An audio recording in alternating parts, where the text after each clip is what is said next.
Saya, Cikgu Habibah. Kita ada 72 siri pembelajaran untuk dipelajari. Murid-murid dah bersedia untuk belajar? Jika sudah bersedia, mari kita belajar sekarang. Kali ini, kita akan belajar subjek sains. Jom kita belajar. Assalamualaikum warahmatullahi wabarakatuh. Hai murid-murid, apa khabar? Cikgu doakan kamu semua berada dalam keadaan yang sihat-sihat selalu. Sekarang kamu bersama dengan Cikgu Hafiz bagi mempelajari mata pelajaran sains yang bertajuk mesin. Mesin boleh dikategorikan kepada dua bahagian. Yang pertama kita ada mesin ringkas dan juga kita ada mesin kompleks. Mesin ringkas ialah alat yang membolehkan kita melakukan kerja ke dalam kehidupan seharian dengan lebih mudah dan cepat. Sementara mesin kompleks adalah gabungan daripada mesin ringkas menjadi satu mesin yang lain. Mesin ringkas boleh dibahagikan kepada 7 bahagian. Yang pertama, tuas. Kedua, takal. Ketiga, baji.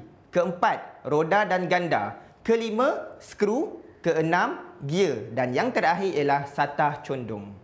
Tuas. Tuas terdiri daripada 3 bahagian. Yang pertama kita ada fulcrum, kemudian kita ada beban dan yang terakhir kita ada daya. Terdapat 3 jenis tuas yang berbeza. Kita ada tuas kelas pertama, tuas kelas kedua dan juga tuas kelas ketiga. Terdapat perbezaan pada beban, fulcrum dan juga daya bagi setiap kategori tuas yang disenaraikan tadi. Bagi tuas kelas pertama, fulcrum akan berada di tengah-tengah manakala beban dan juga daya akan berada di sebelahnya. Bagi tuas kelas kedua, beban akan berada di tengah manakala fulcrum dan juga daya akan berada di sebelahnya. Bagi tuas kelas ketiga, daya akan berada di tengah manakala fulcrum dan juga beban akan berada di sebelahnya. Antara contoh tuas kelas pertama ialah seperti gunting dan juga pelayar. Manakala tuas kelas kedua seperti kereta sorong. Dan tuas kelas ketiga contohnya ialah seperti mancing. Seterusnya kita bergerak kepada takal. Takal adalah roda yang mempunyai alur yang bergerak pada ganda dan mempunyai tali. Takal digunakan untuk mengangkat beban daripada bawah ke atas. Contoh takal adalah seperti lift dan juga takal pada tiang bendera. Yang ketiga kita bergerak kepada baji. Baji ialah satu atau dua satah condong yang mempunyai hujung yang tajam. Ianya digunakan untuk memotong sesuatu objek. Contohnya seperti kapak, pisau dan gunting.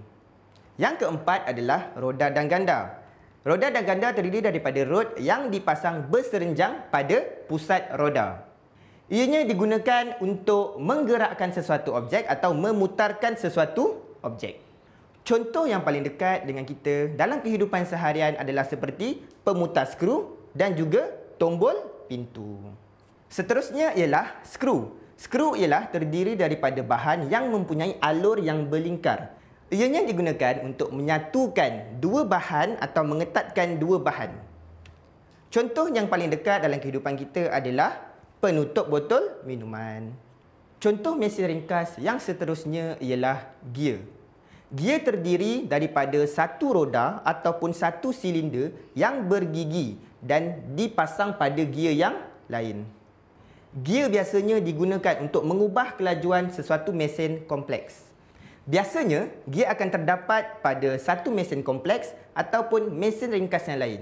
Contoh gear yang terdapat pada mesin kompleks adalah seperti gerudi tangan, jam tangan dan juga kereta. Dan yang terakhir sekali, bagi jenis mesin ringkas ialah satah condong. Satah condong adalah satah yang dicondongkan. Ianya digunakan untuk menggerakkan beban berat daripada satu titik ke satu titik yang lain. Baiklah murid-murid, setelah mempelajari apa itu mesin ringkas, kita bergerak kepada mesin kompleks. Ingat, mesin kompleks adalah gabungan daripada beberapa mesin ringkas. Sudah pastinya terdapat beberapa jenis mesin ringkas dalam satu mesin kompleks. Sebagai contoh, saya ambil kereta sorong. Dalam kereta sorong, terdapat dua jenis mesin ringkas. Yang pertama, kita ada tuas. Dan yang kedua, kita ada roda.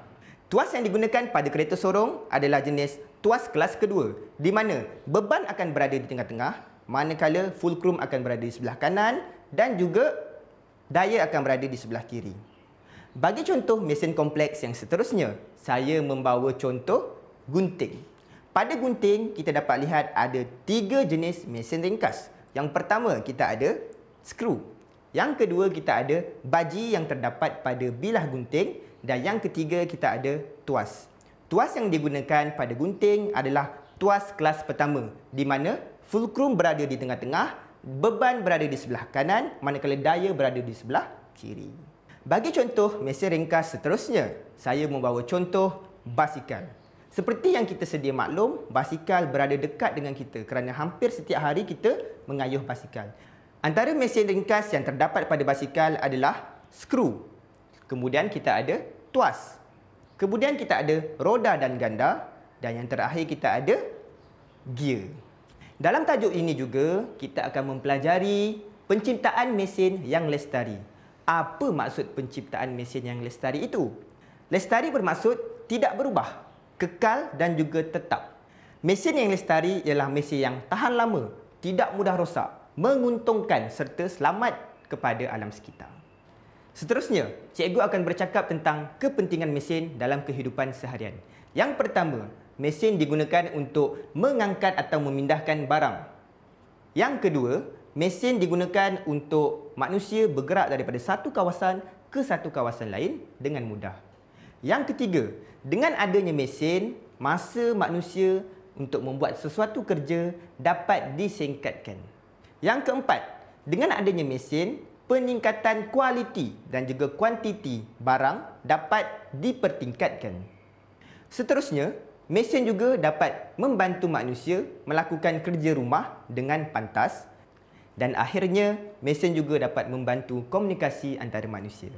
Sebelum cikgu akhiri video ini, mari sama-sama kita imbas kembali apa yang telah kita pelajari. Yang pertama, kita belajar tentang mesin ringkas dan juga mesin kompleks. Dekat sini kita belajar tentang maksud mesin ringkas dan juga kita belajar tentang maksud mesin kompleks. Seterusnya, kita belajar tentang jenis-jenis mesin ringkas. Ada 7. Selepas itu, kita bergerak kepada mesin kompleks di mana gabungan daripada 7 mesin ringkas tadi.